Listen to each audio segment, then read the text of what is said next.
Allez, maintenant on va découvrir les fonctions, même si on en a déjà parlé précédemment quand on utilisait CSS et JavaScript ensemble. Alors une fonction, qu'est-ce que c'est? Ça va être un bloc de code qui va nous permettre d'exécuter des actions. On va d'abord avoir besoin de définir la fonction, puis on va l'appeler quand on veut exécuter ce qu'il y a à l'intérieur de la fonction. Fonction, on le présente avec le mot-clé fonction, et par exemple ici je vais mettre présentation.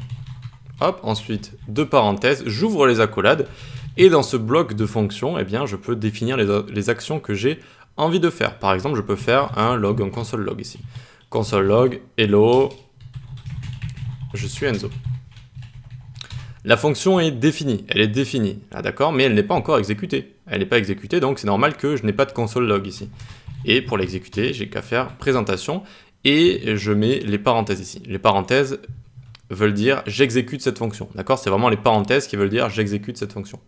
Pour ce qui est des deux points ici, enfin des points virgules à chaque fois, ils ne sont pas obligatoires, ils ne sont plus obligatoires les points virgules comme ça. Néanmoins, c'est vraiment comme vous voulez, c'est-à-dire quand vous allez déclarer des variables, quand vous allez déclarer des choses, eh bien soit on peut tout terminer par des points virgules comme ça, parce que psychologiquement, c'est un petit peu mieux de fermer comme ça toutes nos lignes de code, et parce que vous avez, enfin, si ça fait longtemps que vous codez, avant c'était vraiment la norme, maintenant ce n'est plus obligé de mettre des points-virgules à la fin, donc moi je les mets, mais vous n'êtes pas obligé de les mettre comme ça, d'accord? Vous pouvez terminer vos lignes de code sans point-virgule.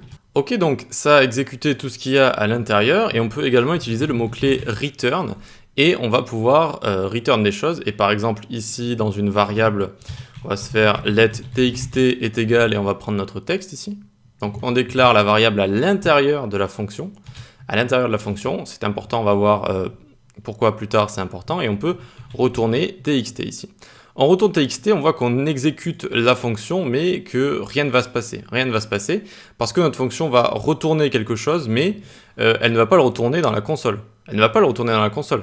Elle retourne quelque chose, mais pas dans la console. D'accord? Donc pour qu'on puisse le voir dans la console, il faut le loguer comme ça, et on va loguer notre fonction présentation. On n'oublie pas d'enlever le petit point virgule ici.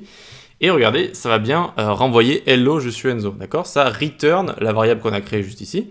Et on n'était pas obligé de créer une variable, hein, c'était juste pour vous montrer, mais on aurait pu juste prendre le texte et le mettre ici. D'accord? Hop, on a return ça directement.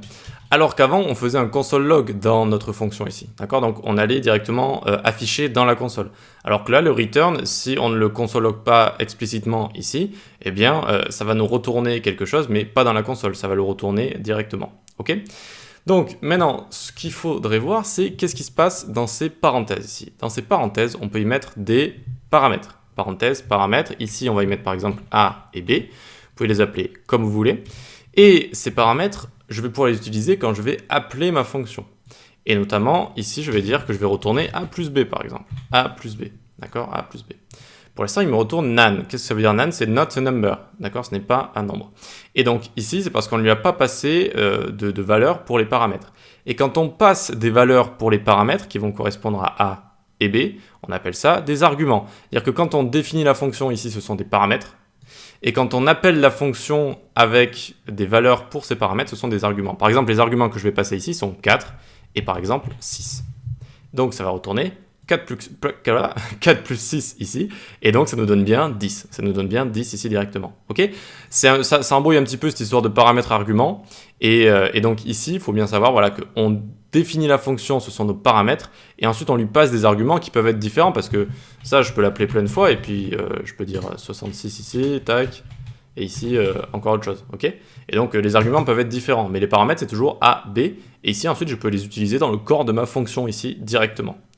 Voilà pour ça. Alors des fonctions, on a vraiment beaucoup de choses à dire sur ça, mais là c'est vraiment pour vous faire une présentation basique des fonctions. Allez, on peut passer à la suite.